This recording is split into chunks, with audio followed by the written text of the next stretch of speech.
देखेंगे तो प्यूपल कैसा, और number 2 resting eye ball position कैसी। अगर फर्ज करें स्क्विंट है हो गया, अगर मीडियम रेक्टस वीक हो गया तो फिर तो ये आउटवर्ड स्क्विंट हो जाएगा बेसिकली।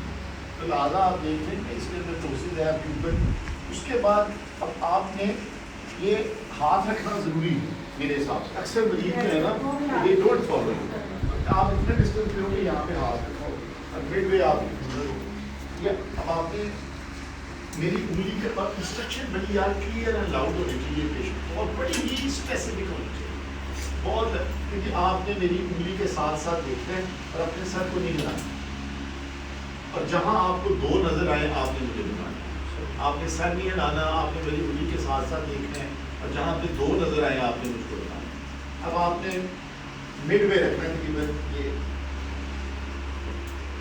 ऊपर देखने का साथ साथ आप बनाएं, इसके साथ साथ नीचे देखें और यहाँ पे आप ये यहाँ पे नजर आएगा ना तो ये फील्ड जो है वो ब्लॉक हो जाएगा। दूसरा हाथ में यहाँ पे रखें, ये मुझे उंगली के साथ साथ कहीं दो तो नहीं नजर आ रहे, यहाँ दो नजर आए मुझे बताएं, एक आदमी मतलब आप खुद भी पूछिए लेकिन दो तो नहीं नजर आ रहे, दो तो नहीं नजर आ रहे। और ये कि ऑब्वियसली ये तो आपको पता है, ये मैं इस वक्त इस एक्शन में हूँ तो ये इसका लेटर रेक्टस चेक हो रहा है डॉक्टर साहब का, ये मीडियल रेक्टस चेक हो रहा है। जब आप ऊपर जा रहे हैं तो ये सुपीरियर रेक्टस चेक हो रहा है और ये इंफीरियर ओब्लिक चेक हो रहा है, क्योंकि ओब्लिक का एक्शन जो है वो ऑपोजिट है, ये ओब्लिक चेक हो रहा है, इंफीरियर ओब्लिक चेक हो रहा है। और यहाँ पे आए तो ये इंफीरियर रेक्टस चेक हो रहा है और ये जो है वो इनका सुपीरियर ओब्लिक चेक हो रहा है, तो डाउनवर्ड एंड आउटवर्ड। और यहाँ पर अगर हम आए तो ये लेटर रेक्टस चेक हो रहा है, ये मीडियल रेक्टस चेक हो रहा है। तो इसके बाद आपने सेकंड थर्ड क्लीनिंग लर्व में प्यूपल को देखना ज़रूरी है। प्यूपल जो है वो आपका प्यूपल कल जैसे हमने ये ज़रूर कहना चाहिए कि लाइट जो है वो तो देखिए अगर लाइट है तो उसके साथ तो प्यूपल जो है वो ऑलरेडी कंस्ट्रक्ट हो चुका होगा बेसिकली उस लाइट में। तो लाइट का कहिए लाइट क्या है आई मीन डिम लाइट, और आपने लाइट थ्रो करनी है, इधर से थ्रो करेंगे, ये देखिए ये प्यूपल की कंस्ट्रक्शन हुई है, फिर आप इधर से करेंगे।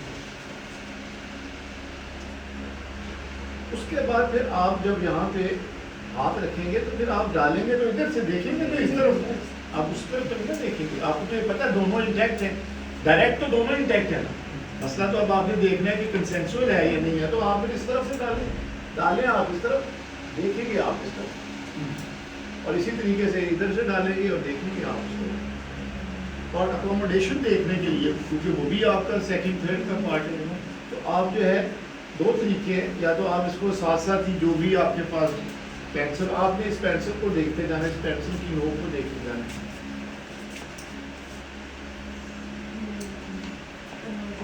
अब आप एक तो कन्वर्जेंस भी देखनी है आपने, और दूसरा प्यूपल जो है वो भी, तो अकोमोडेशन रिफ्लेक्स आपने चेक करना है। थर्ड फोर्थ सिक्स इसके अंदर जो क्वेश्चन थे वो मैंने आपको कल बताए थे। कंप्लीट ऑप्थेल्मोप्लेजिया के कॉजेज पूछे जाएंगे, टोसिस के कॉजेज, टोसिस यूनिलैटरल टोसिस अगर हो तो उसके साथ देखें प्यूपल, अगर तो डायलेटेड प्यूपल में यूनिलैटरल टोसिस है तो थर्ड क्रेनियल नर्व है, अगर स्मॉल प्यूपल है तो हॉर्नर सिंड्रोम है, या इवन सिफिलिटिक प्यूपल जो है, जो आर्जाई रॉबर्टसन प्यूपल है वो भी स्मॉल प्यूपल है, उसके साथ भी टोसिस हो जाता है। तो टेबोफेश जो है वो सिफिलिस जो है ना टेबोफेश बना देता है, तो वो इम्पॉर्टेंट। अगर टोसिस में डायलेटेड प्यूपल हो तो थर्ड क्रेनियल नर्व है, अगर टोसिस हो विद नॉर्मल प्यूपल तो फिर माइस्थीनिया ग्रेविस है बेसिकली। तो आपने प्यूपल और टोसिस, कंप्लीट ऑप्थेल्मोप्लेजिया, इसके कॉजेज आपको पता होने चाहिए।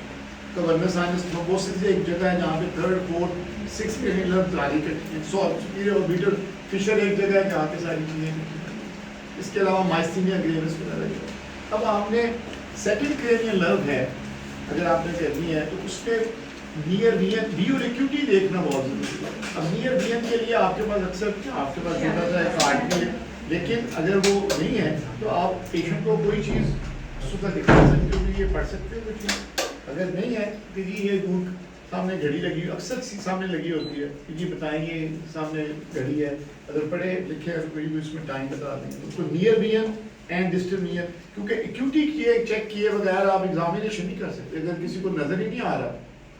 और नंबर वन तो फिर आप उसका एग्जामिनेशन कैसे करेंगे। नंबर 2, अगर उसने ग्लासेस पहनी होती हैं तो ग्लासेस पहनानी जरूरी है। ये नहीं है कि उसकी ग्लासेस उतार के अब उसकी नियर विजन चेक करनी शुरू कर आप इसी में मेरी नियर विजन मुझे धुंध करना ज़्यादा शुरू हो गई, तो ग्लासेस पहन के ही आपने नियर विजन और डिस्टेंट विजन चेक करनी है। उसके बाद जो जिस पे अक्सर मामला है वो यही है कि आपने जो फील्ड ऑफ विजन चेक करनी है तो आपने इसमें भी बड़ा इंस्ट्रक्शन करनी है। एक तो आपने अपने लेवल पे होना, दूसरा आपने कहना भाई आपने ये बताया आप जो है ना इसके ऊपर हाथ रखना है, आपने अपनी ऑपोजिट आई को क्लोज करना है और आपने बताना है कि ये उंगली है ये बाहर से आएगी और कभी मैं इसको हिलाऊंगा और कभी मैं इसको जो है वो रोक दूंगा। तो आपने मुझे बताना है आपको नजर आई नंबर 1, नंबर 2 हिल रही है या नहीं हिल रही है, लेकिन आपने मेरी आंखों में आंखें डाल के आपने अपनी गर्दन को नहीं हिलाना है। नजर आ रही है, हिल रही है नहीं हिल रही, आ रही है नहीं आ रही, हिल रही है नहीं आ रही है नहीं आ रही, नजर आ रही है, हिल रही है नहीं हिल रही। अब ये तो हमने जो ना इस साइड की देख दिया, इसमें 3 डायरेक्शन में आ जाए, एक ऐसे आ जाए, एक ऐसे आ जाए, एक ऐसे आ जाए, 3 एंगल में आ जाए। और दूसरा अब आपने ये आपकी आंख बंद होगी तो आप ये इनकी आंख बंद है तो आप यहाँ से अगर लेके आओगे ना तो सम टाइम आपका फील्ड ब्लॉक हो जाता है, तो आप अपनी आंख बंद रख के you can come with this finger. ये आ रही है अब हिल रही है नहीं हिल रही, आ रही है मतलब ये नहीं आ रही, अब आ रही हाँ हिल रही है ठीक। तो ये नेजल ऑफ हो गया, इसी तरीके से दूसरा ऑफ हो गया। इसमें फिर आपके वही कॉजेज बाइटेम्पोरल हेमियोनोपिया, इसके कॉज में ऑप्टिक नर्व की ऑप्टिक क्लाज्मा की लिए ये कॉमनली इम्तिहान में आ सकती है। पिट्यूटरी ट्यूमर के पॉइंट ऑफ व्यू से आपको एक्रोमेगली का केस आ जाता है तो बाइटेम्पोरल फील्ड ऑफ व्यू चेक करें। होमोनोमस हेमियोनोपिया क्योंकि स्ट्रोक के केसेस हैं उसके अंदर होमोनोमस हेमियोनोपिया जिसके अंदर आपको पता है कि ये साइड अगर ये टेम्पोरल चलेगी तो ये नेजल चली जाएगी, बेसिकली होमोनोमस हेमियोनोपिया। सम टाइम होमोनोमस हेमियोनोपिया का क्रूड मेथड ये है, ये अक्सर वो जो लोग हैं जो थोड़े से ना ड्राउजी से होते हैं, फिर आप स्ट्रोक के मरीज होते हैं तो आप ये पूरा उनको बता तो नहीं सकते, तो आप ये हाथ थोड़ी जी आखते चपो ना तो पहले से चपकी है। अब जैसे आप आते हो ना अगर इस तरह से नजर आ रहा है तो डेफिनेटली वो बंदा जो है ना वहाँ के तो that is the crude way के लिए आपको इस साइड की पता लग रहा है कि टेम्पोरल इसका इंटैक्ट है या नहीं है जैसे।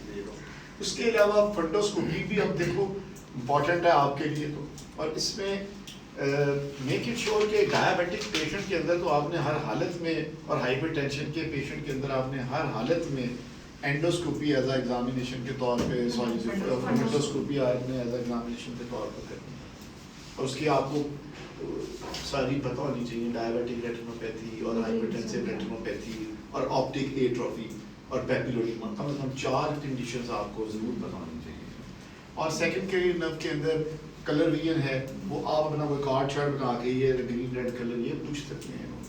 फर्स्ट क्रेनियल नर्व में उसका तो कोई इंपॉर्टेंस नहीं है, लेकिन आपको ये देख लें आपने कुछ चीज़ ही सुनानी है ना, आपने ये पूछने के लिए नाक आपका ठीक है, कोई नज़ला जुकाम तो नहीं है आपको, और उसमें आंखें बंद करनी है, नाक एक बंद करना जरा, दूसरी नाक में है ये आपको स्मेल। और इसका इसमें जो बेसिक है वो यही है कि आप पंजेंट स्मेल नहीं इस्तेमाल करेंगे, इरिटेटिंग सब्सटेंस इस्तेमाल करेंगे। आप अगर ये छोटे कॉटन बॉल्स पे कोई ऐसी चीज़ को खुशबू वाली अगर आप अपना साथ रख सकते हैं तो वो रख कोई अपने बैग में एक ऐसी चीज़ रख लें। इस तरह अतर की मैंने रखी होती थी, छोटी सी अतर नहीं होती जो इससे हाथ में लगती है, वो इतनी सी बोतल होती है, वो आप अपने बैग में रख लें, उसमें उसे पूछ लेंगे। और एनोस्मिया और क्रोस्मिया ये टर्मिनोलॉजी और cribriform plate of the ethmoid bone ये that is the commonest cause. इसके बाद आपकी जो फिफ्थ क्रेनियल नर्व है, first second third fourth fifth six, fifth के अंदर 2 पार्ट है। एक इमेजिनेटरी लाइन ड्रॉ करें आप यहाँ से और यहाँ से, इमेजिनेटरी लाइन के एक यहाँ से और एक यहाँ से, और एक इसके ऊपर एक लाइन ड्रॉ कर, तो ये आपकी ऑप्थेल्मिक ब्रांच हो गई, ये आपकी जो है वो मैक्सिलरी हो गई, और ये जो लाइन ड्रॉ की आपने ये मैंडिबुलर हो गई, ये मैंडिबुलर हो गई, ये मैक्सिलरी हो गई, ये ऑप्थेल्मिक हो गई। अब यहाँ पर आपने पेन एंड टेम्परेचर देखना, और 2 चीज़ों के लिए देखना है जो मैं आपको बता रहा हूँ, एक तो लैटरल मिडलरी सिंड्रोम के लिए देखना है और एक सिरिंगोल्फिया के लिए देखना है। जो क्लिनिकल इंपॉर्टेंट कंडीशन है। तो जब भी आपने सेंसेशन चेक करनी है आपने यहाँ पे उसको पहले बताना है। और ये स्ट्रोक ऐसे होनी चाहिए जैसे मैं कर रहा हूँ। अक्सर लोग ऐसे ऐसे भी करना शुरू कर देते हैं, ये स्ट्रोक की मूवमेंट होती है, ये चुभ रहा है या लग रहा है, चुभ रहा है, ये स्ट्रोक मूवमेंट होनी चाहिए। और अब मैं आपके चेहरे पे लगाऊंगा, आपने मुझे बताना है ये चुभ रहा है क्या लग रहा है। ऐसा मरीज भी मिलता है। अच्छा, अब आखिर बात सेंसी सिस्टम में आईज का क्लोजर होना बहुत जरूरी है।